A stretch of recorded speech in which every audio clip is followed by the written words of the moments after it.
The Virginia Tech Hokies have hired James Franklin as their new head coach. Franklin won nearly 70% of his games in 12 years as a head coach at Penn State before being fired this year after a 3-3 start. He led Penn State to the college football playoff semifinals last season. Franklin will take over a Virginia Tech program that has tallied just one winning season since 2020. We're joined by Emory Hunt and Bryant McFadden, and Virginia Tech making a big splash with the hiring of James Franklin, a year removed from taking the Nittany Lions to the college football playoffs with the hopes of rebuilding the Hokies program. But B, what do you make of this fit between these two parties? This is a slam dunk hire for Virginia Tech, and here's why. James Franklin, regardless of how it played out with Penn State, he can coach football. He's relatable in terms of the recruiting landscape, high school-wise, and transfer portal, not to mention his ability to be consistent and being competitive and winning ball games. And that's something we haven't seen with Virginia Tech in quite some time. Not to mention when you look at the other jobs that's available for Virginia Tech to be in the midst of having a head coaching vacancy with the likes of Florida, LSU, Oklahoma State, Penn State, so many high-level universities that's in need of a head coach. For them to go get James Franklin, who we all felt like could have the pecking order of where he would like to go, this is huge for Virginia Tech. It's very huge for Virginia Tech, and the reason why James Franklin is a floor raiser of a head football coach. We saw what he did at Vanderbilt. We saw what he did, to be completely honest, at Penn State. Had these guys highly ranked every year in recruiting, had these guys highly ranked out there on the field. The challenge he will have at Virginia Tech, because this is not your cousin's Virginia Tech. We think of Virginia Tech and what Virginia Tech used to be. Well, before that happened, we used to see them just go and get raid prospects on the eastern side of the state in terms of the Norfolk Tidewater area. But now, since then, you have Liberty playing FBS football. You have Old Dominion now playing FBS football. Oh, and by the way, you have a former Virginia Tech legend as a head football coach at Norfolk State, where you used to go and grab players like Michael Vick. So he has his work cut out for him, but you have a guy that can raise the floor of the program, and that's why I think it's a great hire. It'll be challenging, but it's great. Absolutely, absolutely. Exactly what they're looking for. But for more insight, we now bring in 24/7 Sports national college football writer John Talty. So, John, the Hokies got their guy. Penn State, though, still one of the most attractive Power 4 openings that are available right now. So what's the latest that you're hearing in their search for a new head man? Yeah, just the way that Virginia Tech wants to elevate the floor with James Franklin. Penn State wants to elevate from where they were with James Franklin. And if you think about a year ago, that was in the national semifinals. So they want a championship caliber coach at Penn State. And to this point, it's been tricky. It's a search that when you talk to people around the industry, there's a lot of confusion as to what Penn State is doing. I think we know about their interest previously in people like Nebraska coach Matt Rule, Texas A&M coach Mike Elko. Both of those guys decided to ultimately stay at their places and sign big extensions with raises.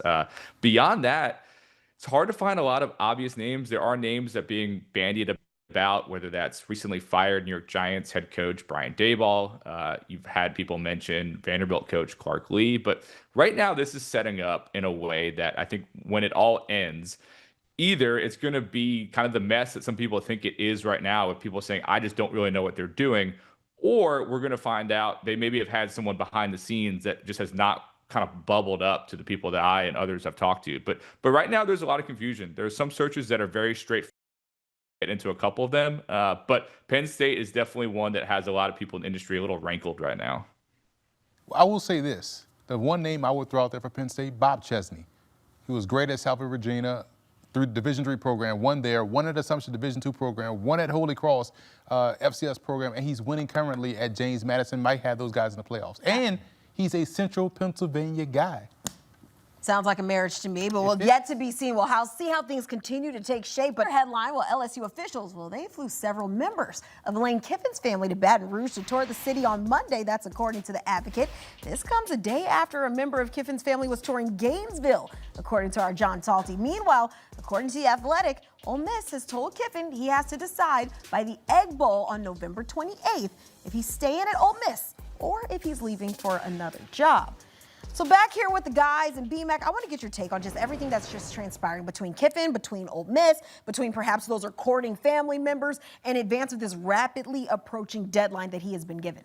Me personally, guys, John Emory, when you look at what Lane Kiffin has built there at Ole Miss, why would he leave? Thank you. Because if you want more money, they can give you more money. If you want more resources, they could give you more resources, or they will try to give you everything you want because of what you have created for them. You've made them ultra relevant on a national level. If you're not careful, Lane Kiffin, you stay there, you have a statue outside the stadium. You can have that Bobby Bowden legacy. You can have that Nick Saban legacy when you look at what they did being at one destination for forever.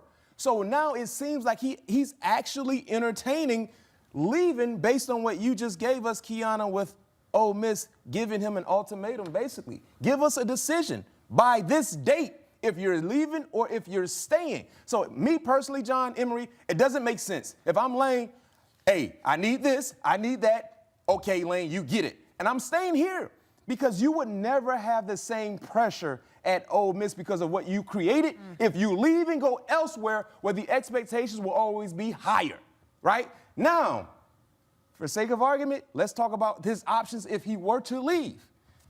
I think LSU would be the way to go, me personally. If I got to decide between Florida and LSU, I got to side with LSU because when you look at where they are in their state, they're the cream of the crop in the state of Louisiana. Florida, you still got to deal with Mario Cristobal in Miami. Yeah. And what happens if Florida State get right and get back to being who they used to be? You always will be dealing with those two universities. In the state of Louisiana, it's LSU and no one else in terms of a tradition and prestige. So that's my take on it. But like I said, if I'm Lane, I'm not going nowhere. I'm not going nowhere. Yeah, here's the thing, too. At the end of the day, you got to be where your feet are in this era of college football because you're going to go somewhere else, they're going to have expectations, and you're going to lose out. We saw that at Tennessee. We saw that at USC. No one cares that he's at Ole Miss doing what he's doing, and that's why he could, to your point, get that statue because I'm not saying Ole Miss doesn't have expectations, but Ole Miss is perfect for where Lane Kiffin, he could tweet, he could do all that stuff he's doing out there. He could be Lane Kiffin at Ole Miss. You go to LSU and you don't win a national championship by week 2. SEC championship. By week 1. You got to win the SEC first week and national title second week. If you don't do none of that, it's a wrap for you. And I'll say this real quick, Emory, take a page from Brian Kelly. Brian Kelly had a really good life in Notre Dame. Yep. Right? And he decided he wanted more. And look what happened to Brian Kelly. Now, granted, Lane Kiffin has been living in the SEC world for forever. He keep getting jobs, too. But you saw what happened with Brian Kelly. So, I don't know, John. Make it make sense because it's not making any sense to me. John, we have some strong opinions here about Lane Kiffin staying put at where he's at. But what's the latest that you're hearing about these vacancies? I'm looking at Gainesville and then also down in Baton Rouge. That's, beyond Kiffin's availability. They both want Lane Kiffin.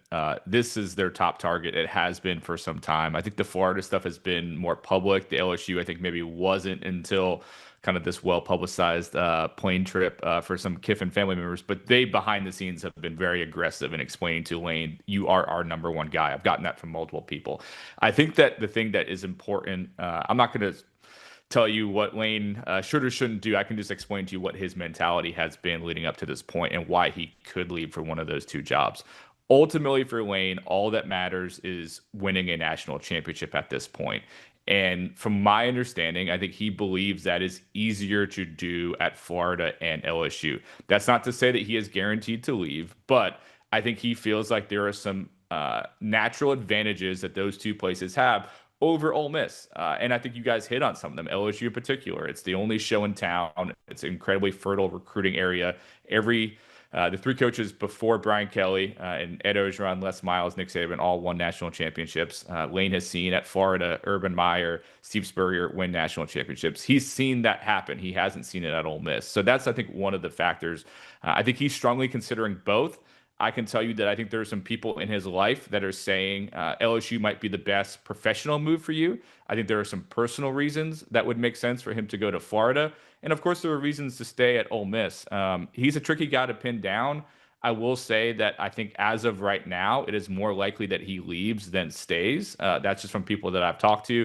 And I think he's putting Ole Miss in a challenging situation right now where this is getting so publicized. I cannot ever remember a family campus visit the way this Kiffin one has played out in Baton Rouge today, that puts Ole Miss in a tough spot. And I think that potentially is speeding up the timeline as to when he has to make a decision.